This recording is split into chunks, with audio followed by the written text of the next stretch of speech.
ఈ మధ్యనే సడన్గా తెలంగాణ ప్రభుత్వము ఏదైతే కాళేశ్వరం విషయంలో మరి కేసీఆర్కు హరీష్ రావు గారికి ఇతర కొంతమందికి మరి నోటీసులు పంపించటము అనేది దేన్ని తెలియజేస్తుంది అని అంటే మరి రెండు విషయాలైతే దీని ద్వారా స్పష్టంగా అర్థం చేసుకోవాలి.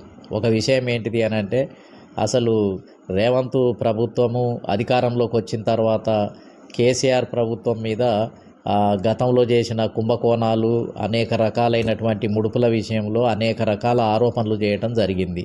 మరి ఇప్పటి వరకు 1.5 సంవత్సరం అయింది.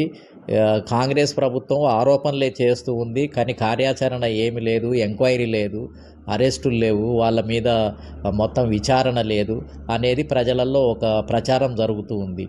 కాబట్టి కాంగ్రెస్ ప్రభుత్వము ఒకవేళ ఈపాటికే బీఆర్ఎస్ తోటి లేదా కేసీఆర్ తోటి ఏదైనా మెతక వైఖరి, ఏదైనా రాజీ పడే వైఖరి ఒకవేళ ఉన్నా, అది జరిగినా మరి ప్రజల్లో అపోహలు ఉన్నాయి కాబట్టి ఈ అపోహలను పోగొట్టడం కోసము ఊరికనే ఏదో నామినల్గా నోటీసులు ఇష్యూ చేస్తే అరెస్టుకు ప్రయత్నాలు జరగబోతున్నాయి, లేకపోతే చర్యలు తీసుకోబోతున్నాము అని ప్రజలలో ఒక వదంతులను, ఒక ప్రచారాన్ని సృష్టించడం కోసము ఈ నోటీసులు ఏమైనా ఇచ్చారా?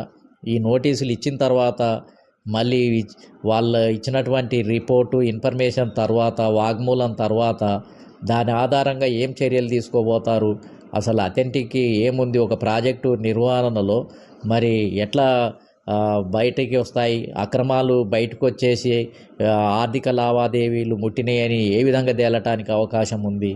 కాబట్టి అవన్నీ కూడా ఏదో మళ్ళీ ప్రజలలో చర్చకు వచ్చేసి తర్వాత తుస్సుమనే విధంగా కూడా ఉండే అవకాశం ఉంది.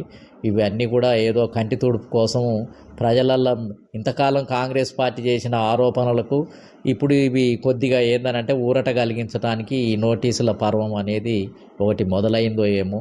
ఇది ఎంతకాలం ఇంకా మిగతా విషయాలలో కూడా మరి ఎన్నో విషయాల మీద ఆరోపణలు చేయటం జరిగింది. వాటన్నిటి మీద కూడా విచారణ జరగాలి. ఆ విచారణ ఏ మోతాదులో వచ్చింది, తుది నివేదికలు ఎలా ఉంటాయి, వాటి విషయంలో కాంగ్రెస్ పార్టీ ఎలాంటి గట్టి నిర్ణయాలు ఉంటాయి, ఇవన్నీ కూడా తేలితేనే తప్ప వేరే మార్గం లేదు అనేది మరి నేను అనుకుంటున్నాను. ఇది చివరికి తుస్సుమనే అవకాశం కూడా లేక